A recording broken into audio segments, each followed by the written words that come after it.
Ça, c'est sûrement le pire set de l'année 2025, et j'en ai acheté 2.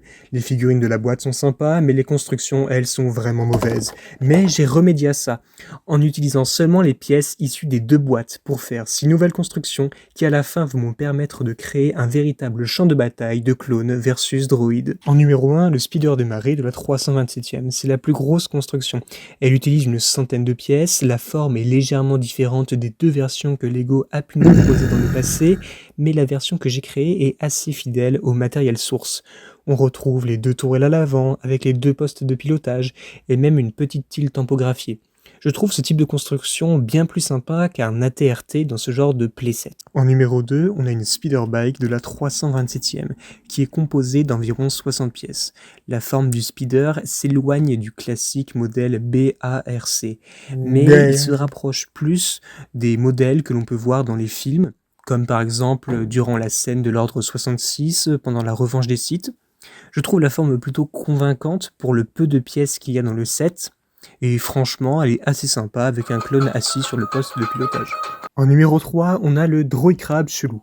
Pour faire une scène de combat, il faut bien des forces séparatistes. Alors j'ai créé cette sorte de droid crabe. Bon oui, je sais, il ne ressemble pas trop à ce que l'on peut voir dans les films. Mais là aussi, je suis assez limité par le nombre et par le type de pièces qu'il y a dans ces 2 sets. Mais pour autant, je suis assez fier du résultat. Il a une bonne gueule en tout, il est assez sympa avec ses 4 canons. En numéro 5, une tourelle. Et oui, il faut bien des éléments fixes pour créer une base clone. Elle n'utilise que 20 pièces, mais pour autant, je la trouve extrêmement convaincante. Elle est de toute beauté. Elle peut tourner à 360 degrés, on peut y mettre un clone au poste d'artilleur. En numéro 5, un poste de contrôle de communication.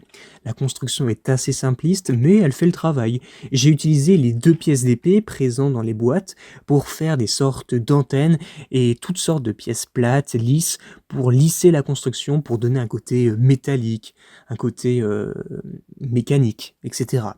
Juif. Et en numéro 6, ce truc. Ouais, même moi je sais pas trop ce que c'est, mais je trouve ça assez sympa et ça permet d'utiliser les dernières pièces restantes. On peut dire que c'est une sorte de droïde clone utilitaire avec ses 2 pinces à l'avant, ou quelque chose dans ce genre. Et voilà, c'est tout pour aujourd'hui, c'était la première vidéo de la chaîne. Alors ne soyez pas trop surpris, on est 2 personnes différentes sur la même chaîne et on parle de la même chose.